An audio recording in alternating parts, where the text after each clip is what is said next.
Hi friends, आपका स्वागत है हमारे यूट्यूब चैनल फैक्ट सिटी में। इस वीडियो में मैं आपको हमारे देश भारत के बारे में ऐसे तथ्यों को बताने वाला हूं जो आप सभी को भारतीय नागरिक होने के कारण जानना चाहिए, ताकि हम सभी को भारतीय होने पर गर्व एहसास हो।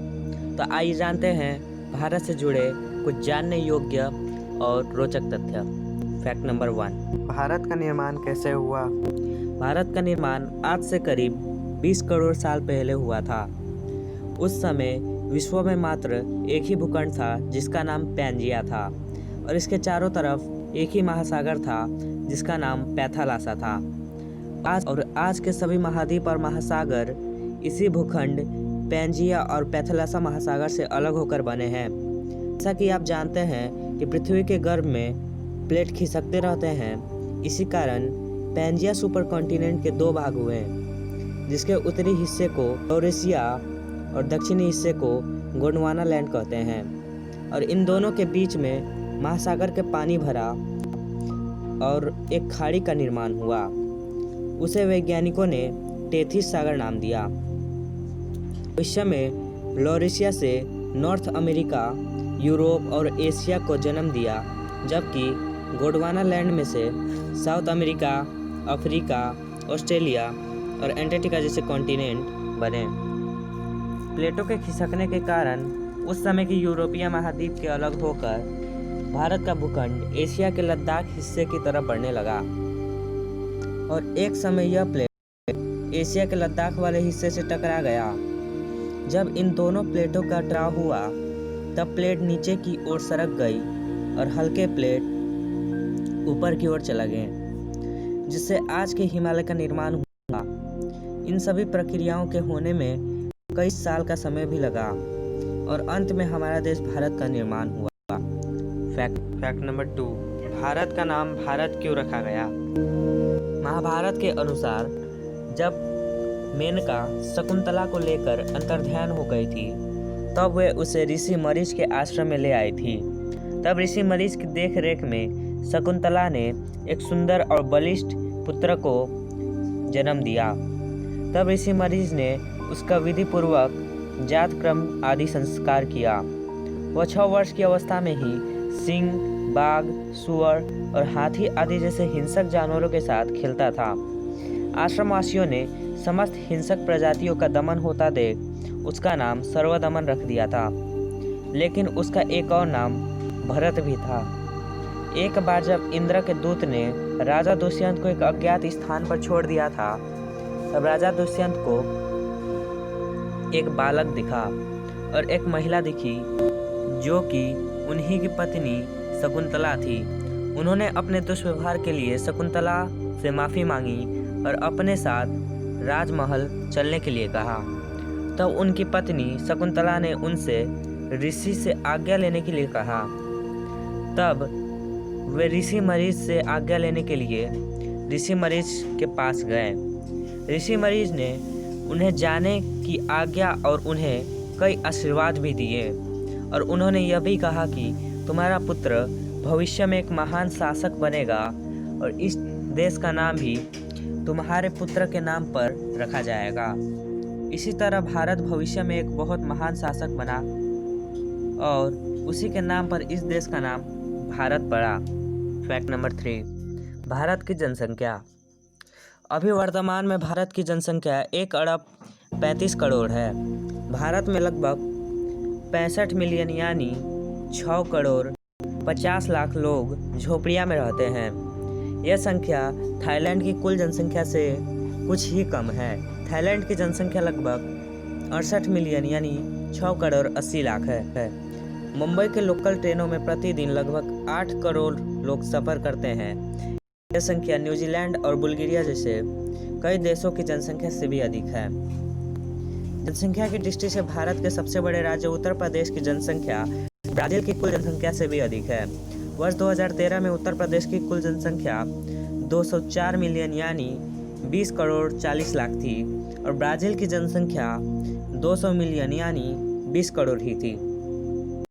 साल 2011 में भारत में छात्र छात्राओं की कुल संख्या लगभग 315 मिलियन थी, जो रूस की कुल जनसंख्या का 2 गुना है। इसके अलावा भारत में अंग्रेजी बोलने वालों की संख्या यूनाइटेड किंगडम की कुल जनसंख्या से भी अधिक है। भारत में लगने वाला कुंभ मेला विश्व की सबसे बड़ी गैदरिंग के रूप में भी जाना जाता है। 2000 में एक दिन में कुंभ मेला में करीब 3 करोड़ लोग आए थे। इस भीड़ को अंतरिक्ष से भी देखा जा सकता है। वर्तमान में सबसे ज़्यादा मुस्लिम आबादी वाला देश इंडोनेशिया है, जहाँ करीब 21 करोड़ मुसलमान रहते हैं। मुस्लिम आबादी के मामले में दूसरे स्थान पर भारत है, जहाँ करीब 19 करोड़ मुसलमान रहते हैं। भारत में मुस्लिम आबादी भारत की कुल जनसंख्या का 14.9% हिस्सा है। फैक्ट नंबर 4, भारत की प्रसिद्ध एवं ऐतिहासिक जगह है। भारत का ताजमहल विश्व के 7 अजूबों में से एक है। इसे शाहजहां ने अपनी बेगम मुमताज की मृत्यु के बाद बनवाया था। यह आज एक प्रसिद्ध राष्ट्रीय स्मारक है। इसे चारों तरफ से देखने पर एक ही जैसी दिखती है। भारत में स्थित पद्मनाभस्वामी टेम्पल में 6 वोल्ट थे। इनमें से 5 वोल्ट को 2011 में भारतीय सरकार ने खोल दिया, जिनमें से अरबों का खजाना मिला। लेकिन इस टेम्पल के 6th वोल्ट को आज तक नहीं खोला गया है। कहा जाता है कि यदि इस वोल्ट को खोला गया तो भारत के पास और कई खरबों रुपए आ सकते हैं। दिल्ली में स्थित आयरन पिलर को एक अजूबा माना जाता है। यह लोहे का बना हुआ है और यह 1600 साल पुराना है। लेकिन आश्चर्यजनक बात यह है कि इसमें अभी तक थोड़ा सा भी जंग नहीं लगा हुआ है। वैज्ञानिक भी हैरान है कि बिना किसी स्पेशल कोटिंग के इसमें जंग कैसे नहीं लगा हुआ है। फैक्ट नंबर 5, भारत के द्वारा किए गए आविष्कार। आपको ज्ञात होगा कि एरोप्लेन का आविष्कार राइट ब्रदर्स ने किया था, क्योंकि आपने किताबों में वही पढ़ा है और आपकी जानकारी बिल्कुल ठीक है कि आधुनिक विमानों का जनक राइट ब्रदर्स को ही माना जाता है। मगर महर्षि भारद्वाज द्वारा 4वीं शताब्दी ईसा पूर्व में लिखित एक ग्रंथ विमान शास्त्र, जो कि एक संस्कृत पद में रचित एक ग्रंथ है, जिसमें विमानों के बारे में विस्तार से जानकारी दी गई है। साथ ही साथ हवाई युद्ध के कुछ नियम भी बताए गए हैं। गोधा, परोक्ष, पुष्पक, इन सभी विमानों का उल्लेख तो हमारे ग्रंथों में मिलता ही है। इससे जाहिर होता है कि पहले ही विमानों का आविष्कार हो चुका था और इसका जन्मदाता भारत ही है। आज से करीब 5000 साल पहले महाभारत और रामायण में भी पहियों का वर्णन मिलता है और ग्रंथों में से तो यह बात स्पष्ट हो ही जाती है कि उस वक्त के जो युद्ध लड़े गए थे वे रथ पर ही लड़े गए थे और भगवान श्री कृष्ण अर्जुन के रथ के सारथी भी बने थे। तो इस बात से हमें कोई संदेह नहीं होना चाहिए कि पहिए का आविष्कार ईरान में नहीं बल्कि भारत में हुआ था। शून्य का आविष्कार विश्व में गणित के अध्ययन के साथ साथ और कई कार्यों में किया जाता है। यह शून्य एक बहुत क्रांतिकारी आविष्कार था। शून्य का आविष्कार प्रसिद्ध गणितज्ञ आर्यभट्ट ने किया था। शून्य को कुछ नहीं को दर्शाने के लिए किया जाता है। आपको यह जानकर आश्चर्य होगा कि शर्ट के बटन का आविष्कार भारत में ही हुआ था। इसका सबसे पहला सबूत मोहनजोदड़ो की खुदाई के समय मिलता है। खुदाई में बटनें पाई गई थी। सिंधु नदी के पास आज से 2500 से 3000 साल पहले यह सभ्यता अपने अस्तित्व में थी। शैम्पू का आविष्कार भी भारत में ही हुआ था। शैम्पू शब्द हिंदी वर्ड चैम्पू से लिया गया है, जिसका अर्थ होता है मसाज करना। इसका आविष्कार 1762 ईस्वी में हुआ था। तब इसका इस्तेमाल हेड मसाज के लिए किया जाता था। पहला शैम्पू प्राकृतिक जड़ी बूटियों और तेल से बना हुआ था। ब्रिटिशर्स को यह आइडिया बहुत पसंद आया और वे इसे लेकर इंग्लैंड चले गए और धीरे धीरे यह इंग्लैंड से पूरे विश्व में प्रसिद्ध हो गया।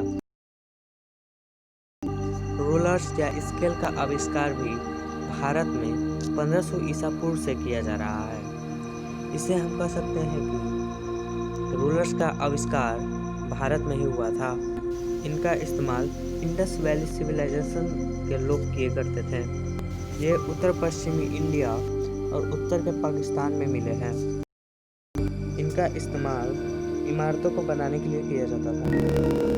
चेस खेल को भारत में 6ठी शताब्दी से चतुरंगा और शतरंज के नाम से खेला जाता था। यह अभी पूरे विश्व में प्रसिद्ध है और इसकी अभी वर्ल्ड चैंपियनशिप भी होती है। एक और बोर्ड गेम लूडो जो कि पूरे विश्व में प्रसिद्ध है, वो भी भारत में ही दिया है।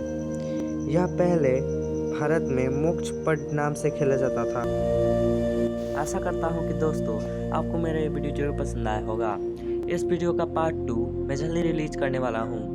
अगर आपको मेरा वीडियो पसंद आया हो तो इस वीडियो को लाइक कर दीजिएगा और इसी तरह के रोचक तथ्यों को जानने के लिए हमारे यूट्यूब चैनल फैक्ट सिटी को सब्सक्राइब करके बेल आइकन को दबा दीजिएगा।